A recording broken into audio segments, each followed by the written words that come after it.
Salut, bienvenue à Ici London. L'histoire du Congo est celle la plus riche au monde et aussi la plus diverse et aussi méconnue par ses propres filles et fils. Des thèses, des antithèses, des chercheurs étrangers et congolais ont bel et bien écrit sur l'histoire du Congo. Mais quelle est la vraie version de l'histoire du Congo, de ses filles et fils, de sa dimension, de ses pionniers? Nous recevons aujourd'hui Norbert Mputu, qui est journaliste et homme de lettres. Il a beaucoup écrit sur le Congo depuis les Congos, depuis des années 90, bien avant d'ailleurs, vers début de la démocratisation au Congo et jusqu'aujourd'hui ici au Royaume-Uni.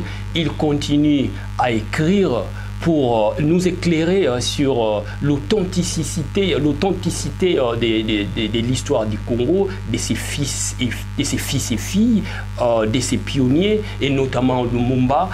Salut Norbert Mputu. Salut Junior. Et ça fait combien de temps que vous avez commencé à écrire sur l'histoire du Congo? Bon, disons que j'ai commencé à écrire, c'est par le journalisme que je suis entré dans l'écriture. J'ai commencé, le premier article de presse, je l'ai publié la semaine après le 24 avril 1990. Parce que d'abord, je suis de formation philosophique et j'avais remarqué qu'après le 24 avril 1990, avec le multipartisme intégral, j'avais remarqué qu'on allait tomber sur ce que j'appelais une assiette en faïence. Alors j'avais fait une réflexion philosophique qui était sortie en éditorial. Donc c'est ça qui m'a, à partir de 90, que j'ai curieusement compris que j'avais aussi ce qu'on appelle ici les skills d'écrire ou d'écriture. Et surtout, cette même année-là, j'étais enseignant à l'Institut Kikesa des frères joséphites de Kinzambi à Bandundu. Donc avec les pillages qui sont arrivés en 91, il y a l'alliance, la bibliothèque de l'Alliance française de Bandundu a été pillée. Alors il y avait un vide. Donc j'ai commencé à écrire des poèmes, j'ai commencé à écrire des pièces de théâtre, d'abord pour mes élèves. Donc beaucoup de mes anciens élèves vont se retrouver dans ce que j'écris. Donc voilà un peu comment je me suis retrouvé un peu écrivain par hasard, s'il faut ainsi dire.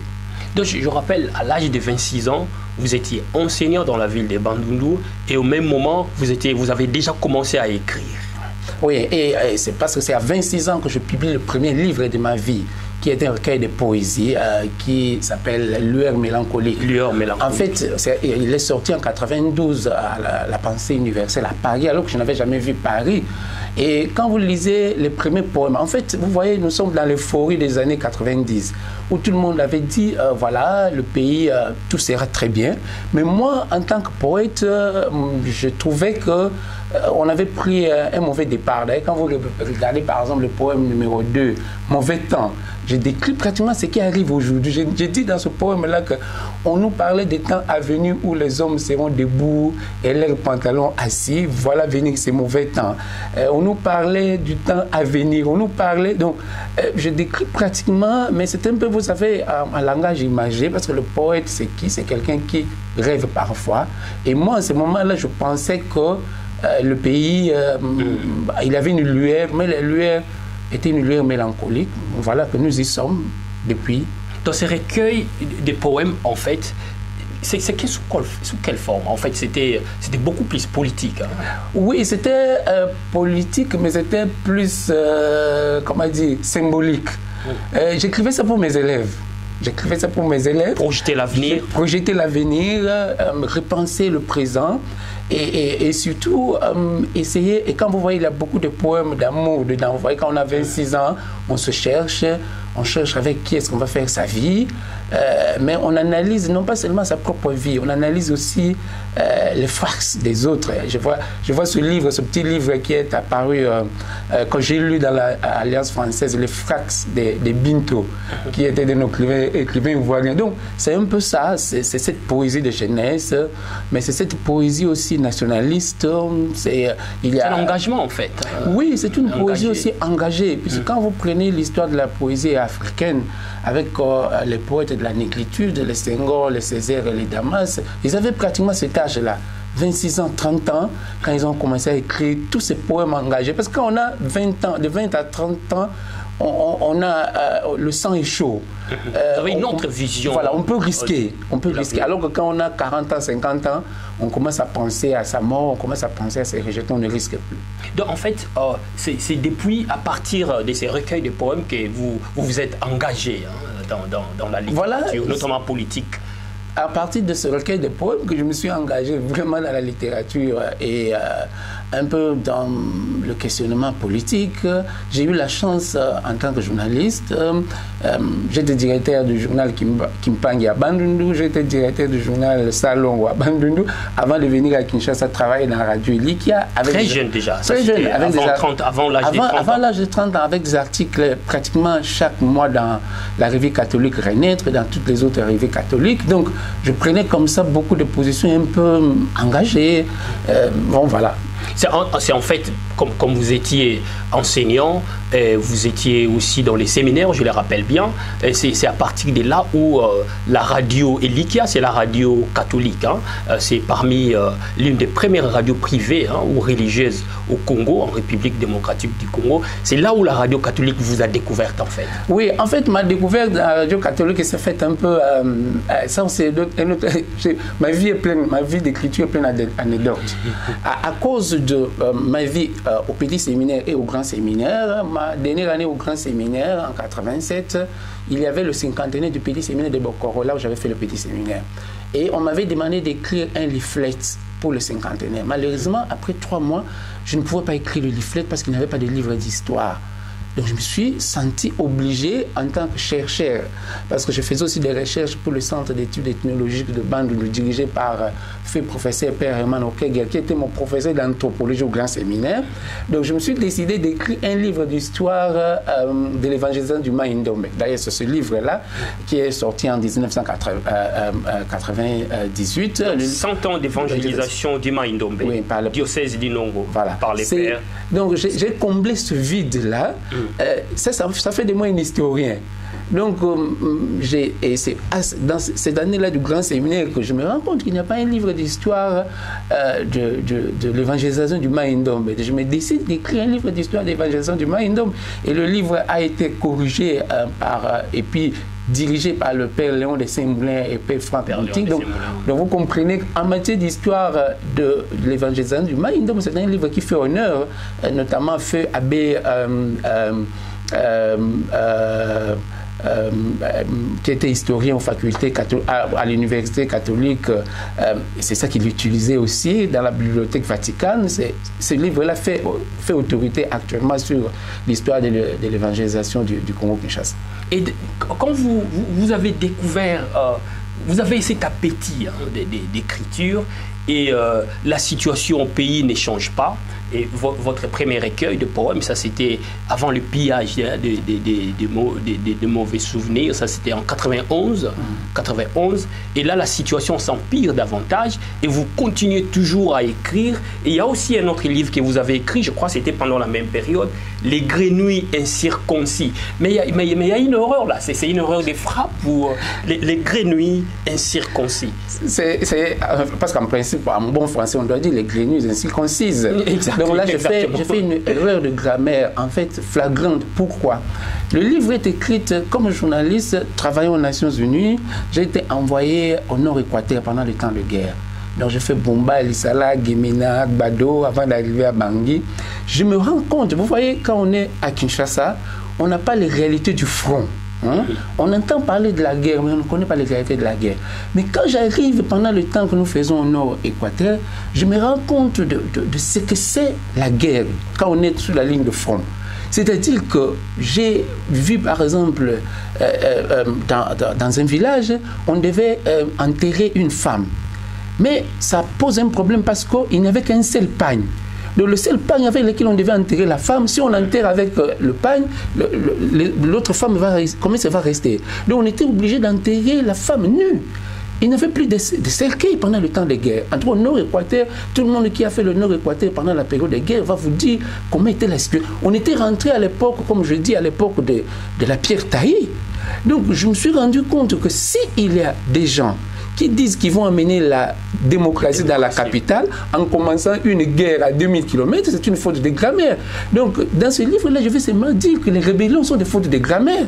Ce ne sont même pas des fautes d'orthographe, ce sont des fautes de grammaire. Donc, si quelqu'un dit qu'il prend les armes pour amener la démocratie, c'est une faute de grammaire. Les rebelles n'amènent jamais la démocratie. Quand ils arrivent au pouvoir, ils deviennent... ils ne deviennent pas des démocrates. Ils ne se transforment pas de la rébellion en démocrate. Mais ce qui est intéressant dans ce livre-là, c'est que j'ai bénéficié du soutien de deux personnes, d'un professeur congolais qui est à Genève, le professeur Issé Bokatola, que je dois saluer, et de madame Mianda Françoise.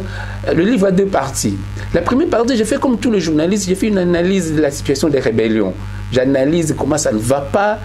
Mais le professeur m'a dit non, vous ne pouvez pas vous arrêter seulement à analyser. Donc la lettre, c'est deux pamphlets. Il y a la longue lettre d'un oncle du village à son neveu qui est en Europe. Il lui explique la guerre.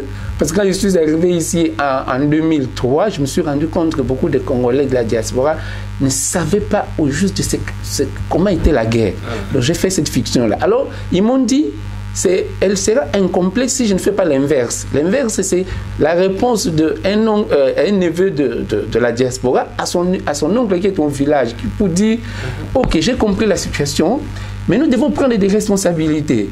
Donc nous devons amener une dialectique, nous devons essayer de trouver des solutions à ces problèmes-là à partir de la diaspora, en prenant comme background ou comme soubassement la situation du pays. Donc voilà comment le livre devient maintenant pratiquement un livre un peu politique, parce que non pas seulement qu'il faut analyser comme nous le faisons journalistes, mais il faut aussi proposer. Analyse et proposition. Voilà, c'est un peu ça. Mais, et pour revenir, j'ai dit que mon écriture est pleine d'anecdotes, parce que vous me posez la question. L'autre, je reviens à Kinshasa, c'est le père Jean-Baptiste Malingue, qui est père au Black, qui m'amène rencontrer Charles Djungu Simba. Charles Djungu Simba venait d'écrire son livre Cité 15. Et puis on a échoué, que j'aimais beaucoup. Donc il m'amène voir Charles Djungu Simba, que je considère toujours comme mon maître, je suis son disciple. Charles Djungu Simba me dit, ah bon, tu voudrais écrire des livres? Et il me dit, est-ce que tu peux me proposer un des manuscrits que je puisse le lire? Je lui dis, bon, écoute, j'ai beaucoup de manuscrits. Il me dit, arrête. C'est la première leçon que j'ai retenue. Lorsque tu as des manuscrits que quelqu'un ne peut pas lire, il ne faut pas le mentionner. Donc, tu ne peux mentionner un livre, tu ne peux mentionner un manuscrit que quand tu peux partager ça avec un autre. Et il me dit, la deuxième chose, c'est que les gens vous diront, non, je ne vais pas partager mon manuscrit parce qu'on va voler mes idées. Il me dit, comment? Le monde est tellement plein d'idées que la vôtre là ne signifie pratiquement rien. Donc il faut partager ce que vous voulez écrire, ce que vous écrivez. Donc ça, ma deuxième leçon, je commence non pas seulement à penser à ce que j'écris, mais je commence à le partager avec les autres. Donc c'est comme ça que je tombe sur le père de Saint-Paul, le père Roger Wawa, qui en ce moment-là revenait des études à Rome, qui me propose, nous sommes dans les années 96-97, mort des Amenga, arrivée de l'AFDL, Batukezanga. Il me dit, il faut combler le vide. Alors, comment combler le vide après la mort des Amenga? Je me lance avec 3 nouvelles, Ville morte, parce que le problème, c'est quoi? C'est que beaucoup de gens vous diront, ils vous diront que les Congolais ne lisent pas. Et on nous dit ça, notre génération, nous ne lisons pas. Mais moi, j'utilise ma philosophie. J'ai dit au père, j'ai dit non, peut-être si les Congolais ne lisent pas, c'est peut-être parce que nous, qui écrivons, nous n'écrivons pas pour que les gens nous lisent. Voilà. Donc, moi, je vais écrire pour que les gens nous lisent. Et ce livre ici, je viens d'avoir la 3e édition de Ville morte. Il a été tiré à 18 000 exemplaires. La 3e édition venait d'être tirée maintenant à 6 000 exemplaires. C'est quelles éditions? Toujours Saint-Paul? Les éditions Mediasport, le père de Saint-Paul. Donc, qu'est-ce que j'ai dit? J'ai dit, il faut prendre des petits récits, écrits non pas dans un long français ou un gros français, je les connais, mais écrits aussi en format de poche pour qu'ils soient facilement transportables et facilement lisibles. Donc, voilà un peu comment je change un peu ma façon d'écrire pour me faire lire. Donc voilà. La Ville morte parle des actions Ville morte engagées par l'opposition au Congo. Voilà, ce qui fait le succès de ces livres, c'est qu'à chaque fois que les villes mortes reprennent, hein, ça donne l'impression qu'on revit les mêmes choses. Parce que, on va revenir peut-être quand on va parler du livre sur le Lumumba, l'histoire, ça donne l'impression que l'histoire se répète. Là, je prends la figure emblématique de Ville Morte, c'est le combattant. Le combattant, c'est un peu Etienne Tshisekedi. C'est un peu l'homme orchestre de toute la période de transition. Mais curieusement, c'est le jour où Etienne Tshisekedi appelle les gens à la Ville Morte, que ce jour-là, on apprend toujours que le gouvernement dit qu'il va payer tout le monde, que ça donne l'impression que le gouvernement commence à exister à cause de l'opposition. Les enseignants auront leurs arriérés de salaire. Les arriérés de salaire, c'est ce jour-là que le ministre... Il y aura contrôle physique au niveau des départements. Donc, c'est ce jour, et c'est ça que je décris dans Ville Morte. Mais là, je mets aussi certaines phrases. Je dis, bon, voilà, le combattant n'est pas un saint homme, mais une chose est vraie, nous savons que lorsque le combattant prendra le pouvoir, il reviendra sur le pouvoir sur la place des Acacias pour dire au peuple, venons, gérons notre pouvoir ensemble. Mais là aussi, vous savez, pendant la période de transition, nous avons eu un magazine, un journal satirique très intéressant, c'est le manager Gogno. Le manager Gogno avait cette particularité de jouer avec les mots. Avec Nzobia. Voilà, il jouait avec les mots. Par exemple, le parlement, ce qu'il appelle parlement, il jouait avec le nom des personnes. Monseigneur Passigna, il dit mon second Passigna. Boboli était Bobo les cons. UDPS, c'était l'IDPS. Le maréchal Mobutu, c'était le maréchal Kif Kif. Et moi, je joue aussi la même humour. Parce que l'écriture, à un certain moment, se sert de cet humour-là. Donc, ce qui est intéressant dans Ville Morte, c'est que les gens qui lisent Ville Morte se retrouvent dans cette période-là. Mais ce qui est intéressant, c'est que ça donne l'impression qu'aujourd'hui, et les pouvoirs et l'opposition, aujourd'hui, ne changent pas. Ils reprennent ces mêmes... les mêmes tactiques, les mêmes méthodes des années 90 jusqu'à aujourd'hui. Voilà, voilà. Et ça, c'est ce qui fait peut-être le sujet. Mais avec différents acteurs politiques. Avec différents acteurs. Mais là, peut-être nous allons revenir quand on va parler de Lumumba. Mais ça, il n'est pas qu'au Congo. Regardez qui est le président aujourd'hui au Kenya. C'est quand il était petit, il a grandi au palais présidentiel de Kenya. C'est Uhuru Kenyatta qui était le fils de Jomo Kenyatta. Donc, qui est le président au Togo, qui est le président au Gabon, qui est le président chez nous. C'est la succession du père en fils. Ça donne cette impression-là. Mais il n'y a pas que le président. Hein. Il faut voir qui sont les bons musiciens. Le fils de Djuna Djanana, il est musicien de l'autre côté. Le fils de Voloko est musicien. Le fils de Pechouangongo est musicien. Qui est footballeur? Le fils de Makelele est footballeur. Lukaku. Donc vous comprenez, il n'y a pas que des politiciens. Qui sont les meilleurs pasteurs? Les meilleurs pasteurs, ce sont les gens qui ont été les fils et les filles des pasteurs. Donc, mais on a l'impression qu'on a toujours tendance, l'être humain, à pouvoir s'inspirer de ses parents comme des rôles modèles. Oui, bon... Je dis toujours, parce que je suis aussi de formation philosophique, je dis volontairement ou involontairement, consciemment ou inconsciemment. Donc voilà, c'est ce qui arrive que lorsqu'on trouve aujourd'hui que le fils de Tshisekedi aussi va remplacer son père. Bon, mais comment est-ce qu'on va lui barrer cette route-là si on a laissé le fils Kabila remplacer Kabila, si on a laissé le fils Bongo remplacer Bongo, si on a laissé le fils Makelele remplacer Makelele. Donc, Norbert, vous êtes aussi un anthropologue curieux, à la recherche de savoir exactement ce qui s'est passé sur l'histoire et sur les personnes, les pionniers aussi. Et l'un des pionniers du Congo, vous avez écrit, notamment Lumumba, vous avez écrit sur Lumumba. En fait, ça c'est l'autre Lumumba. Les livres n'est pas encore publié. Ça, c'est la première copie, en fait. Et vous avez commencé à faire des recherches sur Lumumba depuis les années 95, ouais. Avec les livres Post-Scriptum à un combattant. Vous avez commencé avec ça. Oui, il faut dire, d'abord, je dois d'abord remercier le titre, l'autre Lumumba. Le premier titre, c'était pas l'autre Lumumba. C'est un ami, docteur Florent Poumou, qui me propose ce titre-là. Il me dit... Pour notre génération, si vous écrivez sur Lumumba, il faut combler un vide. Donc, essayez de parler d'autres choses tout ce qu'on a appris jusque-là. En fait, mon engagement de journaliste politique, je me suis dit, commence un peu dans la radio catholique à 95. Ça va se passer en 2 temps. D'abord, ça va se passer, le père directeur me demande, avant le 17 janvier 95, de faire une émission sur Patrice Lumumba. Mais je fais 2 semaines, je n'arrive pas à boucler mon émission, tout simplement parce qu'on n'a pas de documents. Donc, pour... Vous êtes congolais, oui, mais... journaliste dans une radio locale au Congo, mais il n'y avait pas d'archives sur le moment. Donc, je vais aller faire un micro-trottoir, rencontrer notamment les vieux du Palou, rencontrer les gens. À ce moment-là, on avait pratiquement une vingtaine de partis lumumbistes. Je vais visiter ces partis lumumbistes, mais je me rends compte que les gens qui étaient dans les partis lumumbistes ne connaissaient de Lumumba que de noms, que la coiffure de Lumumba, même le discours de Lumumba, il n'avait que des extraits. La lettre de Lumumba à Pauline, il n'avait que des extraits. Alors, je me suis retrouvé devant un vide. J'ai dit, mais qu'est-ce qu'il faut faire? Donc, j'ai commencé les recherches en ce moment-là. Mais il va aussi se passer autre chose, c'est qu'on va avoir les accords de Bado entre Mobutu et l'opposition, l'union sacrée de l'opposition radicale. À la radio catholique, nous allons inviter des politiciens avant l'ère. Ça, c'était pendant la conférence nationale. À la fin de la conférence nationale souveraine, où les travaux commençaient à s'enliser. Mais là, je suis écœuré. Imaginez-vous un politicien qui était un politicien de l'opposition radicale, comme on a connu à l'époque, appelant pour les villes mortes, appelant pour les marches, nous apprenant à appeler Mobutu voisin.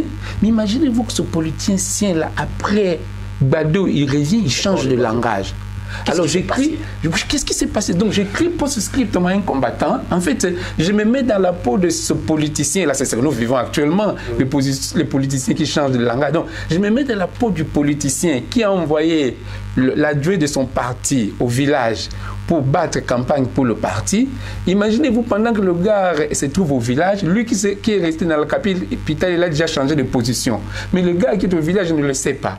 Et lui qui est resté dans la capitale, il doit écrire une lettre à celui qui est allé au village. Parce que celui-là, en quittant Kinshasa, il est allé battre campagne pour le parti d'opposition. Maintenant, il doit lui expliquer avec une longue lettre que non, voilà, la réelle politique, ici j'ai changé. Le comble, c'est que la lettre n'est pas partie. Le gars qui est entré au gouvernement, 2 semaines après, il vient voir la secrétaire. La secrétaire lui dit que la lettre n'est pas encore partie parce qu'il n'y a plus d'avion qui part au village. Le gars, pendant les 2 semaines qu'il fait au gouvernement, il se rend compte qu'il a commis la grosse bêtise. En fait, le pouvoir s'est amusé avec lui. Donc, il réécrit maintenant un post-scriptum pour analyser comment est-ce que le pouvoir s'est amusé avec l'opposition, comment le pouvoir tourne l'opposition en dérision, comment... Vraiment, si vous décidez d'être opposant, il faut rester opposant, mais il ne faut pas changer de camp. C'est-à-dire, il ne faut pas brûler ce que vous avez adoré hier et vice-versa. Donc, c'est ce qui fait un peu le post-scriptum à un combattant. Dans ce pamphlet, vous décrivez aussi, hein, c'est ce qui est les combats et les vrais combats. Il y a certains combats qui sont dissimulés. Mais là, en fait, vous donnez l'origine, même, la genèse même du combat à partir... Aujourd'hui, on parle du combat, on parle des combattants. C'est un phénomène ici en Angleterre, en Europe. Mais là, en fait, vous allez même à la genèse même de ces combats depuis la crise politique, voilà. Pendant la démocratisation. Ce qui est important, comme vous le dites, j'essaye de remettre les pendules à l'heure. Parce que vous savez, dans la conception de l'histoire, on va revenir sur le monde, il y a 2 conceptions de l'histoire qui s'écollent. Il y a la première conception de l'histoire qui dit que l'histoire, c'est comme l'eau de la rivière. On peut se baigner qu'une seule fois, dont l'histoire passe. Les mêmes Grecs disent qu'il y a une deuxième conception de l'histoire, c'est que le philosophe Héraclite appelle le pantaré. Tout tourne, tout va et tout revient. Alors il faut mettre les deux. Donc on a les deux. On a les événements historiques qui passent, mais on a les événements historiques qui reviennent. Donc aujourd'hui, quand on parle des combattants, ce n'est pas une invention d'ici. Quand nous parlons par exemple du changement, Barack Obama est devenu chef d'État en prenant comme modèle de l'échangement. Mais le mot n'est pas de lui. Le premier politicien à avoir utilisé le mot était une Tshisekedi de la conférence nationale. Donc le changement. Donc vous comprenez, quand aujourd'hui on voit Macron, mais en marche, quand il faut regarder un peu Nelson Mandela, vous allez comprendre que Macron bâtit sa politique sur Barack Obama, sur Nelson Mandela, qui est une grande figure de notre génération. Des concepts politiques qui existaient déjà, mais adaptés aux conditions actuelles. On adapte ça aux conditions actuelles. Et ça, je dis par exemple, quand j'ai cité le nom du manager Gognon, comment les managers Gognon s'amusaient à jouer avec le mot. Et je dis par exemple, dans Ville Morte, c'est que ce jargon camerounais qui parle de la titrologie.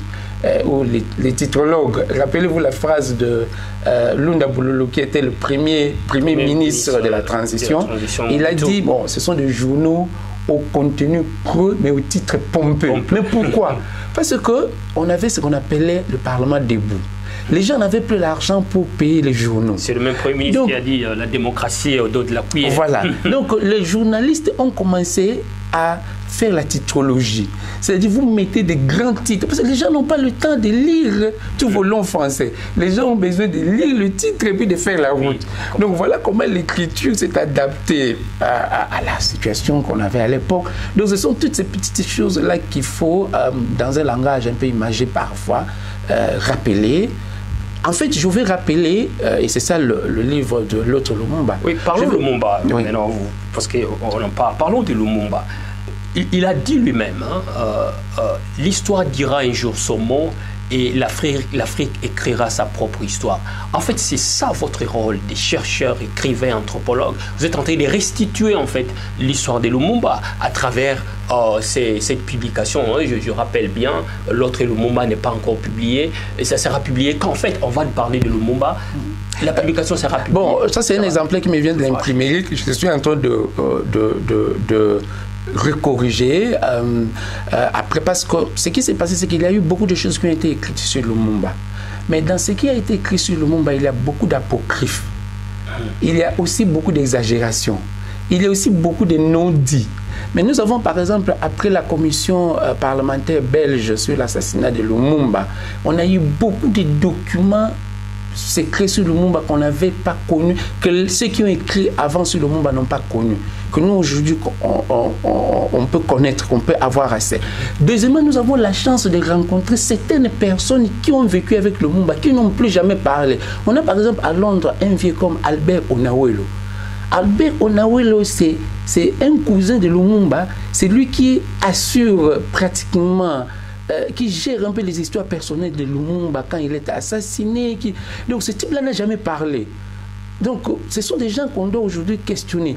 Et il m'est venu, j'ai eu la chance de correspondre avec une journaliste américaine qui était la seule journaliste américaine à rencontrer Patrice Lumumba en mai 1960, alors qu'il battait campagne à Stanleyville. Donc il a comme ça des archives personnelles manuscrites. Bien avant qu'il soit Premier ministre. Bien avant qu'il soit Premier ministre. Donc voilà un peu pourquoi l'autre Lumumba, je vais un peu combler ce vide-là. Mais je vais combler ce vide-là pourquoi?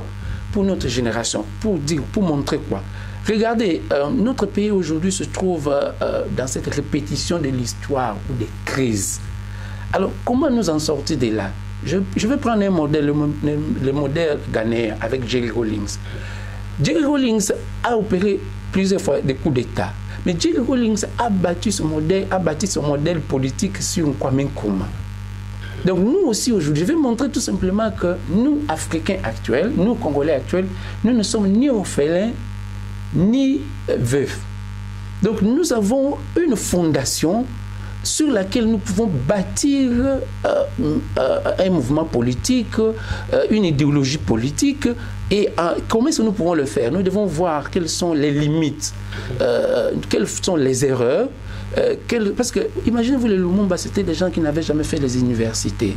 Or, aujourd'hui, nous avons les gens qui ont fait les universités. Les Lumumba n'ont jamais vécu dans la diaspora.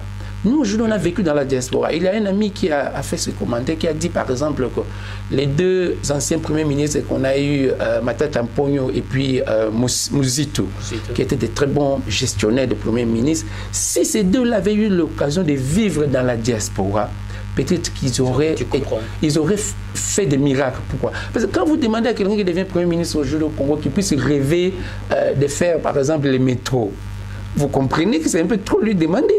Parce qu'il n'a jamais... Bon, quand il vient en Europe pour 2 ou 3 jours, mais quand nous, on a vécu... Voilà, il n'a jamais vécu toutes ces choses-là. Donc, avec l'autre Lumumba, je me dis, il y a une fondation. À cette fondation-là, et ça va aussi pour l'écriture. Hein. Un des écrivains brassavillois de Congo-Brazzaville que j'aime beaucoup, Alain Mabankou, il a un terme qu'il utilise actuellement avec Achille Bembe, la migritude. On a eu la négritude, mais on a aujourd'hui la migritude. La migritude, c'est quoi? C'est l'écriture de la diaspora africaine qui vit aujourd'hui, de la diaspora africaine. l'histoire des Juifs, c'est aussi la même chose. Hein, quand vous lisez certains psaumes, ce sont les psaumes écrits par les Juifs de la diaspora. Donc nous, aujourd'hui, en tant que diasporiens, comme disent les Canadiens, nous avons ce devoir-là de savoir que nous avons de restituer l'histoire et dans ça, bâtir en prenant les éléments nouveaux qui sont par exemple la globalisation, la mondialisation qu'on a aujourd'hui. Comment relier la mondialisation, voilà, tout ça. En fait, quand vous parlez de Lumumba, en fait, Lumumba en personne nous fait comprendre sur la situation générale où se trouve l'État actuel, où se trouve le Congo. Et Lumumba en personne projette aussi l'avenir du Congo. Oui, c'est qui la particularité de Lumumba, c'est quoi? C'est que vous savez, il y a des personnes qui, les latinistes disent ici, pour exercer un art, il y a 3 étapes, une dialectique. La première étape, c'est que vous devez avoir ça, un don naturel. Au don naturel, il faut ajouter l'étude. Et à l'étude, il faut ajouter l'exercice. 3 choses. Lumumba avait ce don naturel d'être un leader. C'était un leader né. Thomas Kanza, qui était le ministre délégué de Lumumba à l'ONU, notre premier ambassadeur à l'ONU, qui a écrit un livre, malheureusement, que beaucoup de Congolais n'ont jamais lu parce que le livre est écrit en anglais. Conflict in the Congo, The Rise and the Fall of Lumumba. Un livre très, très important. Parce que pourquoi? Thomas Kanza, dans le gouvernement de Lumumba, nous avons 2 universitaires. Thomas Kanza et puis Justin-Marie Bomboko.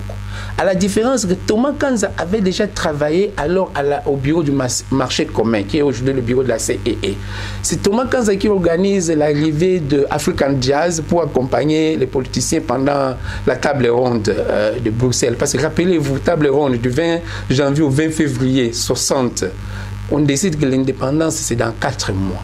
C'était un saut dans l'inconnu. Donc Thomas Kanza qui est pris par Lumumba, qui rentre au Congo, universitaire, ayant déjà travaillé dans la communauté internationale, il comprend des choses que tous les autres ne peuvent pas comprendre. Même Lumumba lui-même. Il y a des données où elle maîtrise. Oui, il y a.